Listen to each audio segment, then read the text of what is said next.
السلام عليكم ورحمة الله وبركاته. ازيكم حبايبي، عاملين ايه؟ يا رب تكونوا بألف خير. اللي ما يعرفنيش، انا لولي السيد ودي قناتي. قلت بقى النهاردة نعمل المدلعة، وهي فعلا مدلعة خالص، يعني جميلة تحفة. يلا بقى بينا هنسمي ونصلي على الرسول ونبدأ في الوصفة. معايا نص كيلو من الكنافة، كنت حاطاه في الفريزر، قطعته زي ما انتوا شايفينه كده لحتت صغيرة، ونص كوباية من السمنة. هعملها زي ما انتوا شايفين كده. اقوم جايبه الصينيه دهنها سمنه من تحت وحطها في قلبها كده، بس لازم نبطط الكنافه في الصينيه قوي علشان تكون يعني ممسوكه معانا، منجيش نطلعها من الفرن تبقى هري والكلام دول. احطها بقى على درجه حراره 180، وكنت ساقيها الشربات كده زي ما انتوا شايفين، عاملهولها بارد. معايا بقى ايه؟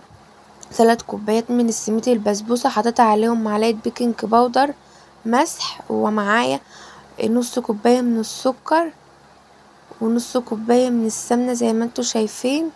اقوم بقى حطاهم كده، هخليها زي الرملة المبلولة. شفتوا الرملة لما بتكون مبلولة؟ مش اللي انا اقعد ابس فيها والكلام دوت خالص. معايا بقى علبة زبادي علبة زبادي زي ما انتوا شايفين كده، بس المرة دي مش واكلة منها. ولو عايزت يعني مثلا ما عندكوش ميه، ما عندكوش لبن، تقوم بقى حاطينلها شويه ميه. ومعايا ورقه زبده، حطيت بقى كده فيها في القاع سمنه زي ما انتوا شايفين. وظبطت البسبوسه ودخلتها برضك على درجه حراره 180.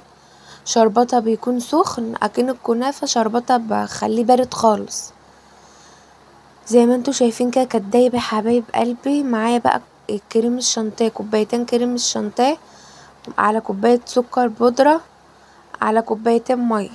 هحط اول مية كوباية بس تكون متلجة، يعني جايباها من الفريزر، والكوباية التانية هحطها تدريجيا، يعني هحط شوية بشوية. كريم الشانتيه كان تحفة جدا، وكانت كميته رهيبة. انا جايباه الخام النضيف، يعني اللي هو النضيف مش اللي هو فيه سكر.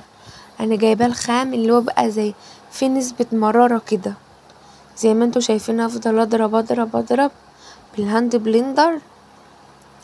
اقوم بقى جايبه الديسك الكنافه الاول، اقوم حاطاله الكريم الشانتيه زي ما انتوا شايفين كده.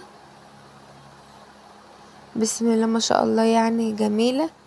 دوت بقى ديسك البسبوسه. الديسك البسبوسه بتتحط على الوش. شوفوا بقى انا كده كنت زوقتها، ما رضيتش اطول عليكم الفيديو. يا رب ينول اعجابكم.